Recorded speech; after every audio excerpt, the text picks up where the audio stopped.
ओम नमस्ते। गायत्री मंत्र एक ऐसा मंत्र है जो हमें बचपन से सिखा दिया जाता है और हमें ये भी बता दिया जाता है कि इस मंत्र का बहुत महत्व है। पर इस मंत्र का क्या महत्व है, क्यों महत्व है, ये ठीक तरह से हम नहीं जानते हैं। तो आज हम ये चर्चा करेंगे कि इस मंत्र का महत्व क्यों है। अगर इस मंत्र का जाप करने को बोला जाता है तो क्यों बोला जाता है, इस मंत्र का क्या प्रभाव है हमारे जीवन पर, इस मंत्र का सटीक अर्थ क्या है, इसका उच्चारण कैसे करें। इस उच्चारण ना बहुत महत्व रखता है कि हम किसी भी मंत्र का उच्चारण कैसे करते हैं। तो आज हम ये सारे प्रश्नों के उत्तर जानेंगे और इसके साथ साथ अंत में हम 3 बार गायत्री मंत्र का जाप करके इसका प्रभाव महसूस करने का प्रयास भी करेंगे। सबसे पहले हम इस मंत्र का उच्चारण जानेंगे, क्योंकि सही उच्चारण से जो उस मंत्र में ऊर्जा, शक्ति या फिर जो एनर्जी निहित है वो तभी हम अपने अंदर जागृत कर पाएंगे। उच्चारण कुछ इस प्रकार है।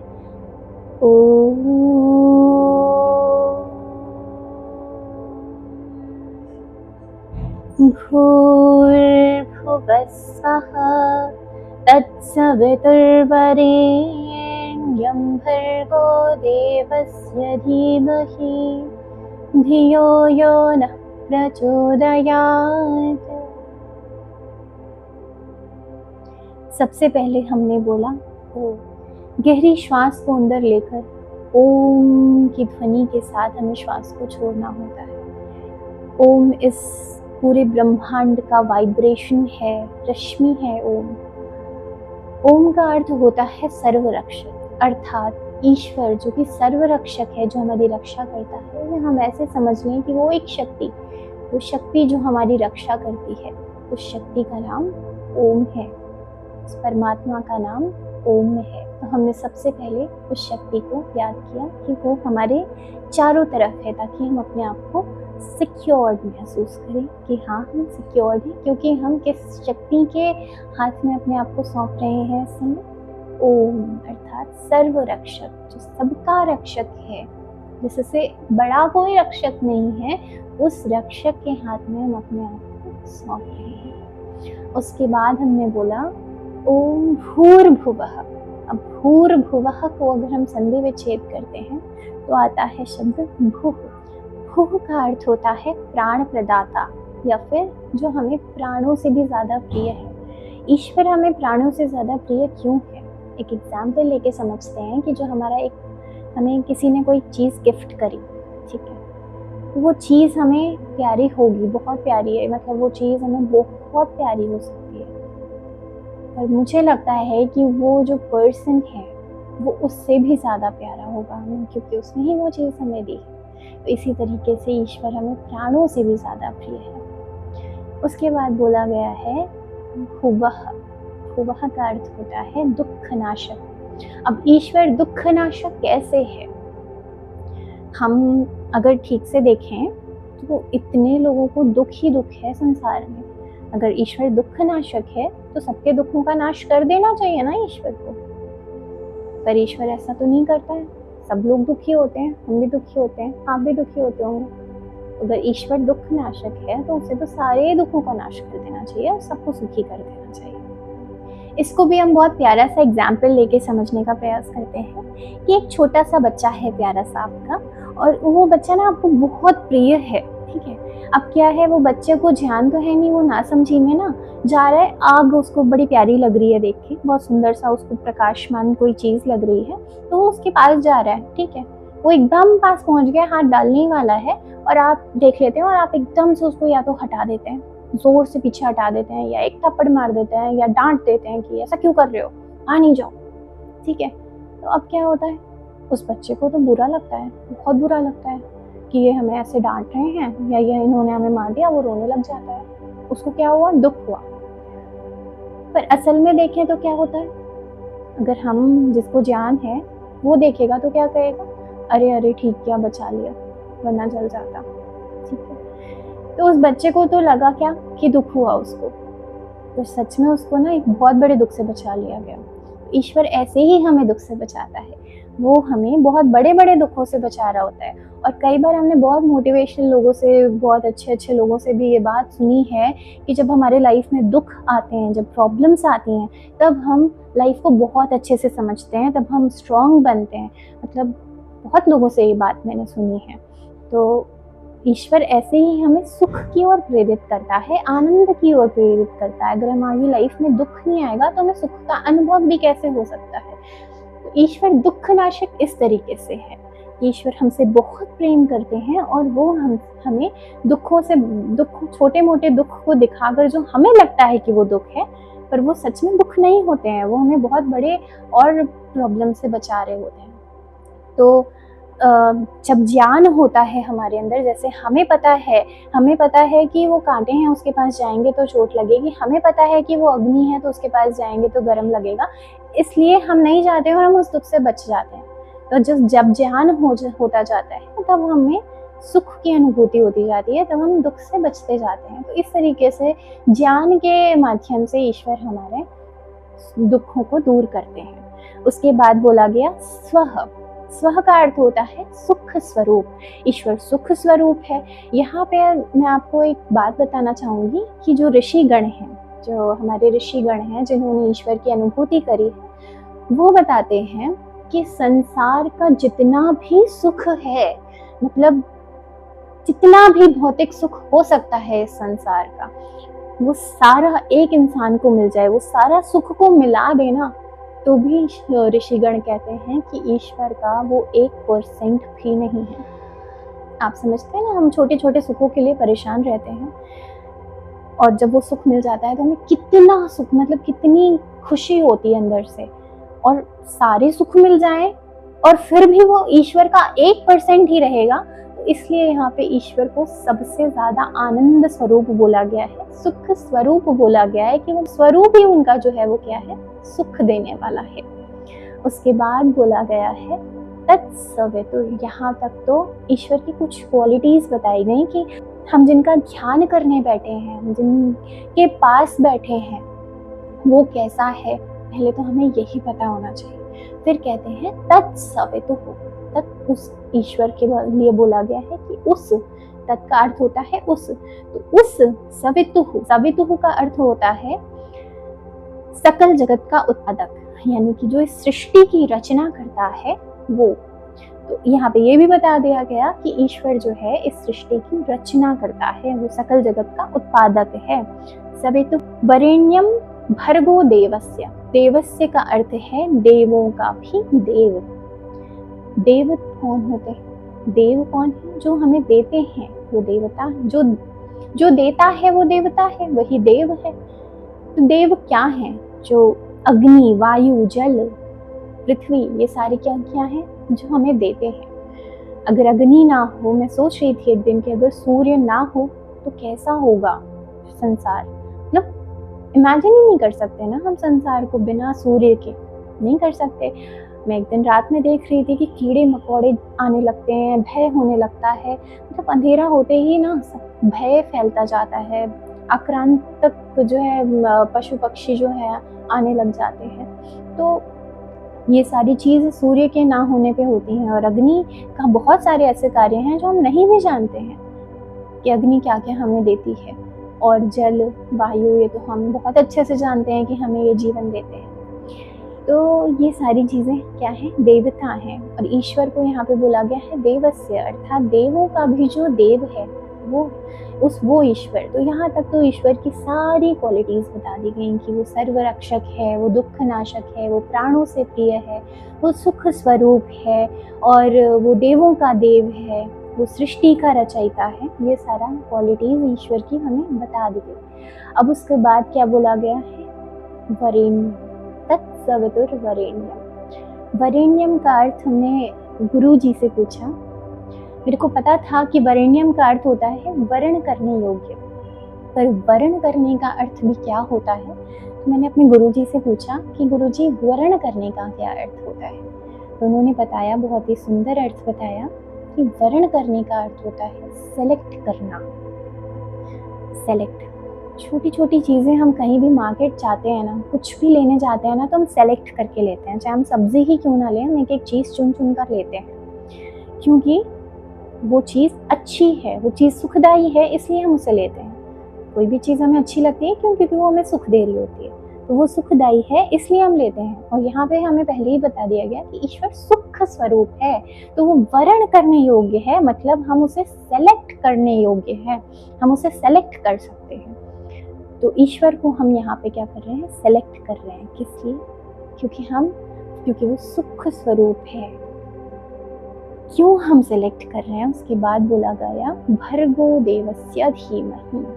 भर्गो का अर्थ होता है विशुद्ध तेज। तो हम क्या करें? धीमहि, विशुद्ध तेज को धारण कर रहे हैं। ईश्वर के विशुद्ध तेज को हम धारण करते हैं, ये अर्थ है। तो ईश्वर के विशुद्ध तेज। अब मैंने फिर से गुरुजी से पूछा कि गुरुजी तेज का क्या अर्थ है? ईश्वर के तेज का क्या अर्थ है, और ईश्वर के तेज को हम क्यों धारण करें और कैसे धारण करें? तो गुरुजी ने फिर से हमें बहुत अच्छे से बताया कि जो ईश्वर का तेज है वो है ईश्वर का ज्ञान। जो तेज होता है वो ज्ञान होता है। ईश्वर के ज्ञान को हम कैसे धारण कर सकते हैं? तो जो दो प्रश्न हैं, इसका पहले का उत्तर है कि ईश्वर का तेज क्या है? ईश्वर का ज्ञान, वो ज्ञान स्वरूप है, तो ईश्वर का ज्ञान ही उसका तेज है। अब वो हम कैसे धारण करें? क्योंकि यहाँ पे मंत्र में बोला कि भर्गो देवस्य धीमहि, अर्थात ईश्वर के विशुद्ध तेज को, मतलब एक होता है शुद्ध तेज, एक होता है विशुद्ध, मतलब विशेष रूप से शुद्ध किया हुआ तेज, ठीक है, उसको हम धारण करें, मतलब हम अपने अंदर उसको धारण करें। तो हम कैसे कर सकते हैं? उस ज्ञान को धारण कैसे करें? तो ईश्वर का ज्ञान हमें ईश्वर ने कैसे दिया है? वेदों के माध्यम से दिया है। ज्ञान होता है जीने के लिए। तो वेदों को पढ़कर हम जब जीने लगते हैं तो हम उसके तेज को धारण करने लगते हैं। तो ईश्वर के तेज को हम वेदों को पढ़कर, उसको समझकर, फिर उसको अपने जीवन में अप्लाई करके, तो वो ईश्वर के तेज को धारण करना है। ईश्वर के हम उस विशुद्ध तेज को धारण करें, ऐसा हमने बोला करते हैं। और उसके बाद बोला है, अच्छा यहाँ पे एक और चीज़ आती है कि हम क्यों धारण करें ईश्वर के तेज, क्या मिलेगा हमें उससे? तो ईश्वर के तेज को हम इसलिए धारण करें, अभी हमने एक एग्जाम्पल लिया था छोटे से बच्चे का। तो जब ज्ञान नहीं होता है ना, तो हम दुखों में पड़ते हैं, और जैसे जैसे हमें ज्ञान होता जाता है, जैसे हमने एग्जाम्पल लिया था अपना कि हम आग को नहीं छुएंगे, हम तो सुखी रहेंगे, हम दुख से बच जाएंगे। तो उसी तरीके से आध्यात्मिक ज्ञान है, जब हम अंदर की चीज़ों को और समझते जाते हैं, हम जब संसार की चीज़ों को भी समझते जाते हैं, जब हमें ज्ञान होने लगता है संसार का, आध्यात्मिक ज्ञान, तो जब हम ईश्वर के तेज को धारण करते हैं तो हम सुखी होते हैं, जो कि हमारे लाइफ का एक कहते हैं एंड गोल है। हम कुछ भी करते हैं तो सुख के लिए करते हैं, तो इसीलिए यहाँ पे हम ईश्वर के तेज को धारण करते हैं। अब फिर कह रहे हैं धियो यो नः प्रचोदयात्। तो यो मतलब वो जो प्रभु, यो नः प्रचोदयात्, जो प्रभु हमारी धारणावती बुद्धियों को सन्मार्ग में प्रेरित करता है, या प्रेरित करे, हम ऐसी प्रार्थना कर रहे हैं ईश्वर से कि वो प्रभु हमारी धारणावती बुद्धियों को, जिस बुद्धि से हम धारणा करते हैं, वो धारणावती बुद्धियों को हमारी शुद्ध करे, सन्मार्ग में प्रेरित करे, जिससे हमें सुख मिले। तो ये इस मंत्र का अर्थ है। अब हम इसके प्रभाव को जानने का प्रयास करेंगे कि इस मंत्र का प्रभाव क्या होता है। तो मैं अपने ही जीवन का एक बहुत छोटा सा एग्जाम्पल दूंगी। इंसान के साथ ऐसा बहुत बार होता है कि उसका मन बहुत ज़्यादा विचलित हो जाता है और उसे समझ ही नहीं आता है कि वो परेशान है अगर, तो वो किस वजह से परेशान है। मतलब उसको रीज़न ही नहीं मिलता है, एक रूट कॉज ही नहीं मिलता है कि वो क्यों परेशान है। कोई पूछता भी, लोग ये कह देते हैं कि समझ नहीं आ रहा क्यों परेशान है। तो ऐसे ही कुछ मेरे साथ हुआ। मैं 4-5 दिन से ना बहुत परेशान थी, और जब ऐसा समय होता है ना, तो ना नींद आ रही होती है सही से, और ना ही किसी कार्य में प्रॉपर तरीके से हमें 100% एफिशिएंसी के साथ कोई काम कर पाते हैं, ना कोई अच्छे से मन लगता है कहीं पे भी कुछ करने में।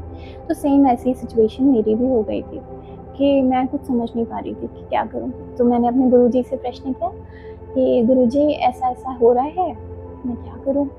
उन्होंने बहुत ही सुंदर उत्तर दिया कि ऐसा करो, जब भी समय मिले गायत्री का जाप करो, मतलब जब भी याद आए दिन भर में, जब भी याद आती रहे तब तक गायत्री का जाप करते रहो। मैंने कहा ठीक है। मैंने सुबह सुबह यह प्रश्न किया था, मैंने कहा ठीक है मैं करती हूँ। सुबह से लेके शाम तक मैं आपको बताऊं कि मैंने जाप किया, मतलब जब भी याद आई। एक होता है ना कि जब हम कोई गीत सुनते हैं तो वो सुबह सुबह हम सुन लेते हैं या गा लेते हैं तो वो पूरा दिन रिपीट में चल जाता है कभी कभी। तो ऐसे ही आप जब किसी मंत्र को सुबह सुबह बहुत बार रिपीट कर लेते हैं तो वो अपने आप ही चल जाता है, पूरे दिन भर चलता रहता है। और कभी कभी आपको याद आ जाता है तो आप अगर अपने माइंड में डाल लेंगे कि आज हमें सुबह से लेकर शाम तक करना है, तो वो जब भी आपको याद आएगा, जब भी आप परेशान होंगे तो वो आपको याद आएगा और आप दोबारा उसको रिपीट करके बार बार जाप कर सकते हैं। तो ऐसा ही मैंने भी किया और शाम तक आप विश्वास नहीं मानेंगे, जो मेरा 4-5 दिन से इतना मन परेशान था वो एकदम शांत हो चुका था और मुझे बहुत ही अच्छा लग रहा था। गुरुजी को धन्यवाद दिया और तब मुझे उस दिन यह प्रभाव पता चला कि गायत्री मंत्र का इतना बड़ा प्रभाव है। तो जब हम इसके अर्थ को ठीक से समझ लेते हैं, अर्थ समझना भी इम्पोर्टेंट है, ऐसा नहीं कि हम सिर्फ ऐसे ही बोलते रहें। अर्थ जब तक नहीं समझेंगे तो जब तक हमारे अंदर वो भाव ही नहीं आएंगे तो हम अच्छा फील करेंगे ही नहीं, हम बाहर से कितना भी जाप करते रहें। तो अर्थ का, उच्चारण का और जो है हम इसके भाव का बहुत महत्व है। हम जब इन सब चीज़ों को रखकर, जब सब चीज़ों का ध्यान रखकर हम जाप करते हैं तो उसका बहुत बड़ा प्रभाव होता है। इसीलिए हमें बोला जाता है कि गायत्री मंत्र का जाप करना चाहिए। अब हम जाप करके थोड़ी सी देर के लिए अपनी आँखें को बंद करके उस गायत्री मंत्र का जो हमने अभी अर्थ को समझा है उसको ध्यान में रखते हुए 3 बार गायत्री का जाप करेंगे। आप भी मेरे साथ करिए और आज हम इस प्रभाव को तुरंत ही महसूस करने का प्रयास करेंगे। तो श्वासों को लंबा अंदर की तरफ लेंगे और ओम बोलते हुए गायत्री मंत्र बोलेंगे।